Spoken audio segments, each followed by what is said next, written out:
I'm sure by now some of you out there know that I don't have a traditional way of preparing my sermons each week. I don't have a tried and true method where I sit down at a designated time and I come up with my 3 or 4 points, and that's not to say there's anything wrong with that. That works really, really well for some ministers, just not yours. So every week it tends to be a little bit different. This week I made a choice that I was going to read a commentary early in the week. I didn't like that particular commentary. And then I decided, no, I'm going to try another one. So I went back and I got another one. And then I went back to the first one because I thought, you know, if that guy has something to say and I don't particularly like it, it's probably something I should pay attention to. I'm going to share just a little bit of what I read, and I'm just paraphrasing some of Ernest Best's words in his commentary on 2 Corinthians. He says, by the time he, referring to Paul, wrote this, by the time Paul wrote this, he'd been deeply concerned about the church for many years and had written many times. And while he was writing these letters, his assistants were still busy going back and forth to Corinth. A lot happened over a 5 or 6 year period. And he goes on to say that this is a letter that's composed actually of several letters, they think, addressed to people who knew what was going on. So while we might not understand everything that Paul is referring to and Paul is saying, the people in the church that he was writing to certainly had more insider information, and they knew what Paul was speaking about. Paul writes at a time when there's a lot of tension in the church, questions about customs to keep, how to deal with ruling forces, how to treat people who haven't been as faithful as others. And not only that, but you know, they're asking the question about those new churches, those new church plants that are coming into town that are not exactly doing or saying things the same way, but they're still calling themselves Christians. They're asking Paul, what about all this? What happens next, they ask. And Best goes on to say that what Paul writes in his letter has little to do with immediate local and external circumstances, but much to do with the internal life of the Corinthians and the Christian community. Paul would have been well aware that what happens on the inside of the church isn't just influenced by what happens outside, but that what happens inside the church also impacts the outside. And Best goes on to say that while Paul's pastoral position was probably unique, that all Christians are in some kind of pastoral situation in relation to others. All are the keepers of their brothers and sisters. And so all of that I was just fine with. I completely agreed with him. It was some of the stuff that came a little bit later that got a little bit, well, let's just say the theology was a little bit high for me, and I got a little bit lost in the mix, and I thought, how is this going to apply to my congregation? How is this going to apply to the church in our world today? And so I got up, I read through it a couple more times, and I kept coming back to that. All are keepers of their brothers and sisters.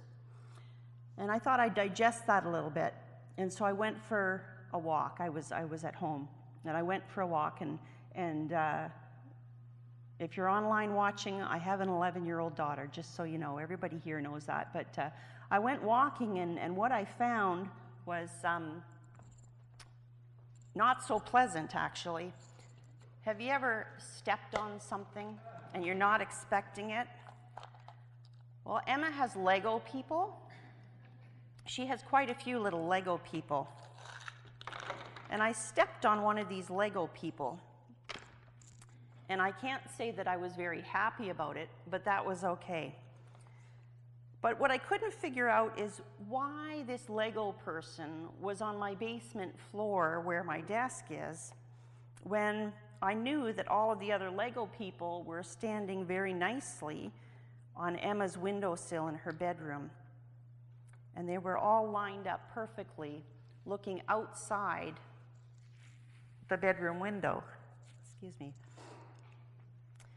And so one of the little Lego people, if you come up after, you might notice that one looks like it's been a little chewed on. I think Oliver might have had a little bit to do with the transporting of this Lego person. But she was still intact. So I had all these little Lego people, and they were looking outside Emma's window. And I asked her once, well, what are they doing? And she said, oh, they're just kind of watching the world, and they're wondering about what's going on out there. And I thought, okay, well, we'll just leave the little Lego people. So I put the little Lego person back with his companions. They're not all going to sit up. That's okay. They're not going to cooperate. I put the little Lego person back, and then I went to go back downstairs. And by our back door, there's sand. And I'm thinking, well, I haven't been to a beach. My daughter hasn't been to a beach. I don't think my husband's been to a beach. The dog hasn't been to a beach. Where's this sand coming from? So I got the broom and I swept it up or whatever. And then, of course, I tried to go back down and concentrate. So I put the Lego people back. I've swept up the mess at the back door, and I'm going back downstairs, and I'm about to sit down and write. And I kept coming back again. You know, we're keepers of our brothers and sisters, like Ernest Best says in his commentary. And he says a lot of other wonderful things in there as well, but just that phrase, we're keepers of our brothers and sisters. And he's talking about Paul and his ministry, and we've been talking about the church in Corinth for about 3 weeks now. It's not a perfect church. There are no perfect churches out there. I've yet to find one. I hope I never find one. I hope I never find a perfect church. But Paul's talking about a lot of things that are happening in Corinth.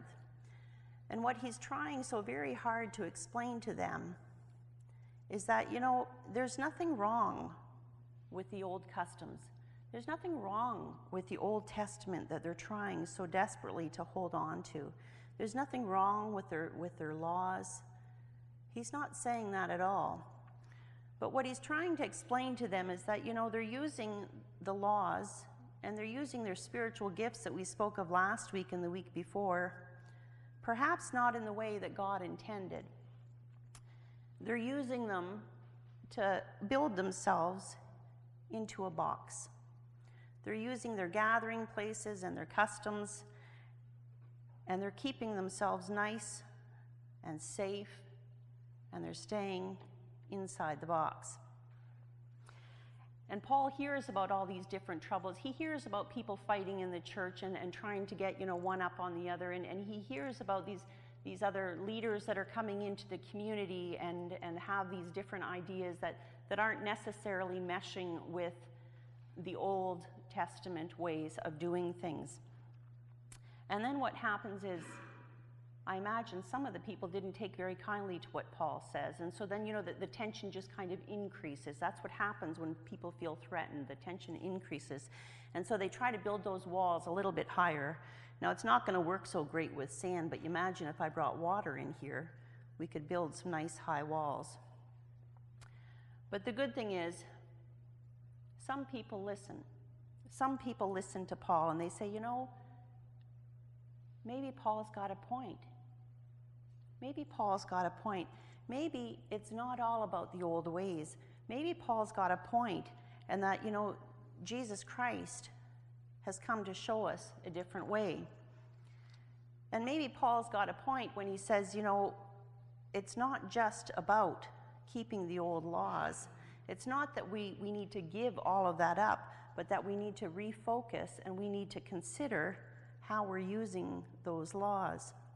And that's what Paul is really addressing in this passage and throughout much of the letters to the Corinthians and to other letters that he writes to various church communities. Paul is saying, Christ has come to show us that there's another way. It's not about keeping our walls high. It's not about keeping everybody out. It's not about keeping all the old laws and the testaments in. And it's not about being Jewish or Gentile, being on the inside or the outside. And so I would imagine that there's some people that are listening and they say, well, you know what, we're going to open ourselves up a little bit. We're going to let what Paul is saying to us have a little bit of impact. And so some of those people outside, well, they might just be allowed to come inside so long as they're in keeping with our customs and so long as they're in keeping with our ways, they're welcome to come in. Now, Paul doesn't just visit the Corinthians once. These letters that he writes happen over about a 5 or 6 year period. And his assistants also go back and forth to this area. So people are getting a message more than once about this. It's not something that is just going to be solved overnight. But this is how it's left with Paul and the church in Corinth. People have started to understand that with the birth and the death and the resurrection of Jesus Christ, that it's not that they're dishonoring the old customs and the old ways. It's that they're living them out through the love of Christ. Now, I don't know for sure, but I don't think that anybody here has come from a Jewish background to the best of my knowledge. However, we do believe in the 10 Commandments, and you may have been here. I think most, if not all of you, were here when we went through the 10 Commandments and we put them up here. And we talked about how, those 10 Commandments are wonderful things, but they mean nothing if we're not living them out in the Spirit of God. And so we're going to move from the Old Testament ways and we're going to move into today. And today, we still think that we're doing good things, right? We still think we're trying to welcome people into our temples and our churches. Except today, we brighten things up a little bit. We brighten it up with technology. Certainly there's evidence of that today. And we think that we're doing good things. We think we've got Paul's message, and we think that we're doing things that are good for the world. We're going on mission trips. Some churches call them mission trips. Some people call them evangelism trips. Even within our own churches, our individual churches, we've got our programs. We've got our social justice programs. Here we've got the thrift store. And all these things that we're doing, we're reaching out, whether it's offering space up to groups in the community, whether it's running the drop-in. How many of you have been involved with different community groups where you're trying to help, to give of yourself to somebody in the community that you might not have met before? I should see a lot of hands going up right now, because I know a lot of you are serving in the community in a whole bunch of other ways, and it's not just for your own immediate family. And we do those things, and I think that that's all good. We do it from a faith-based perspective, and we're reaching out. And this is good.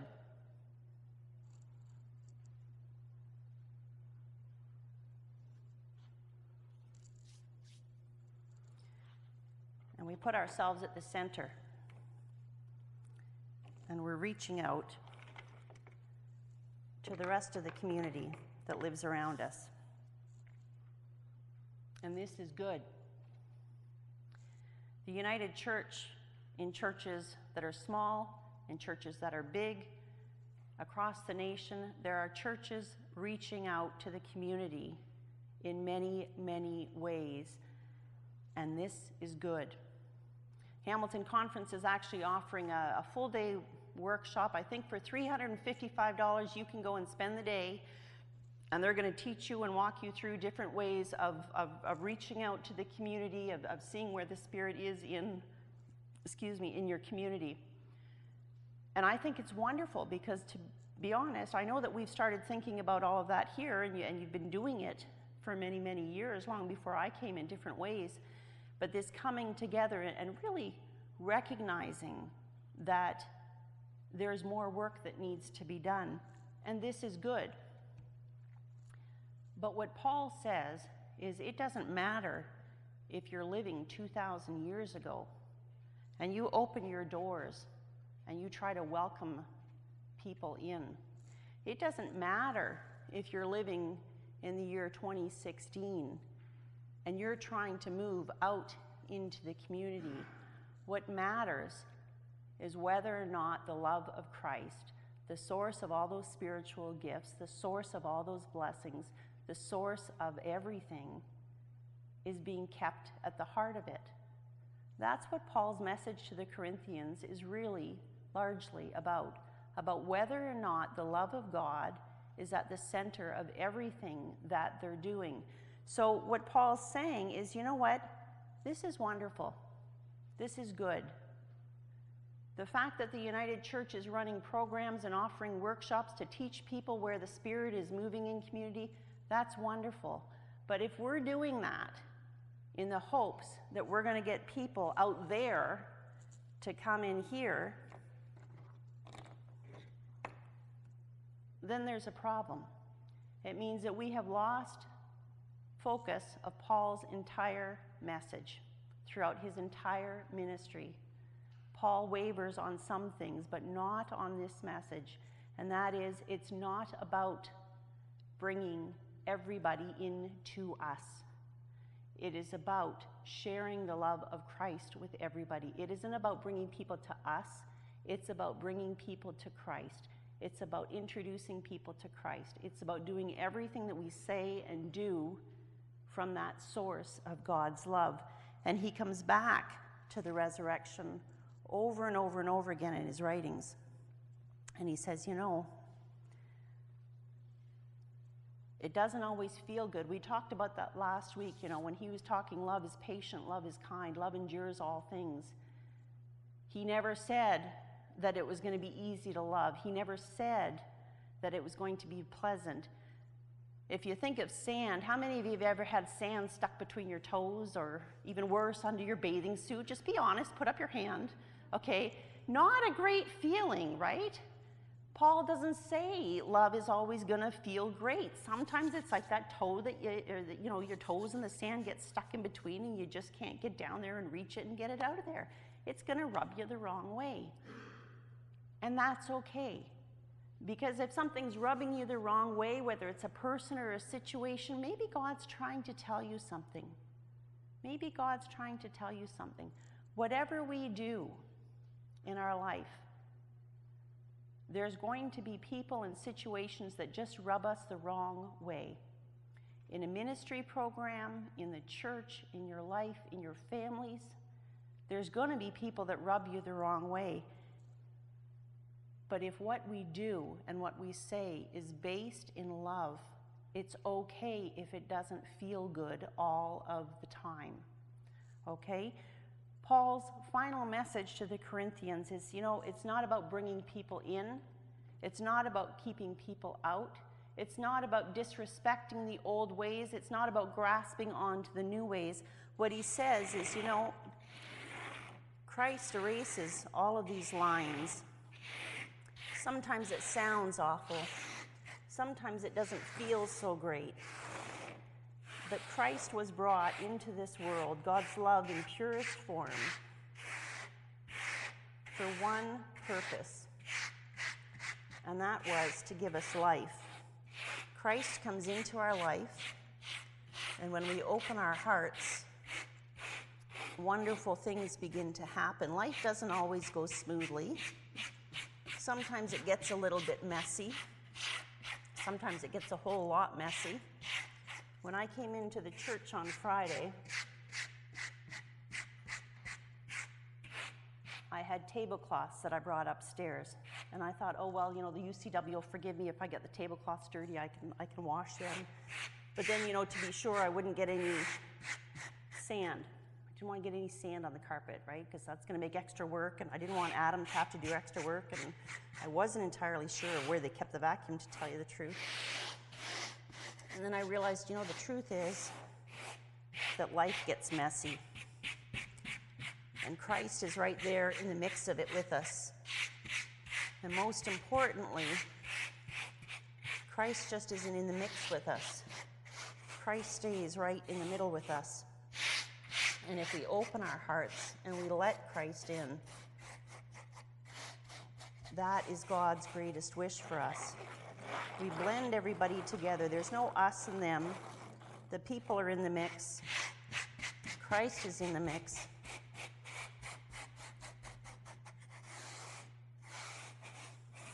And what happens over time, if we listen to Paul's message speaking to us in our gospel today,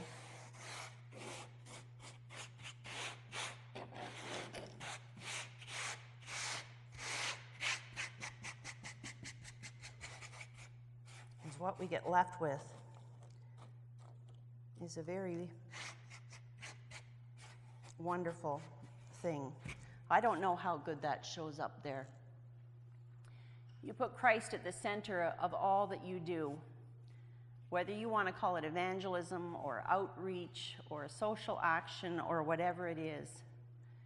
You keep Christ at the center of what you do, the love of Christ at the center of everything that you do, and all good things will come from that.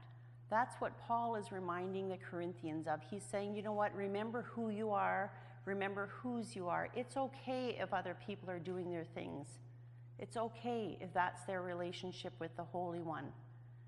But we keep Christ at the center of all that we do, and we recognize that, you know, at some time our days are going to come to an end. It might be today, it might be tomorrow, it might be next week or a decade from now, but sometime our days are all going to come to an end, and when that happens, we will be gathered together. There's not going to be an us and them. We're going to be gathered together into one holy place with our Lord.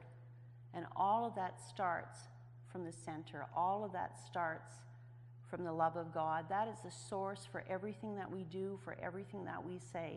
And so if our vision is being clouded, whether it's by budgets, whether it's by concerns of, you know, aging volunteers, whether it's being clouded out by anything else, we need to stop and listen, and we need to hear Paul's words telling us that, you know, it's hard work. It is hard work to love your neighbors. It is hard work to love God with all of your heart and with all of your soul. It is hard work to love yourself sometimes, but it's holy work, and it's God's work, and it begins with keeping Christ at the center. Amen.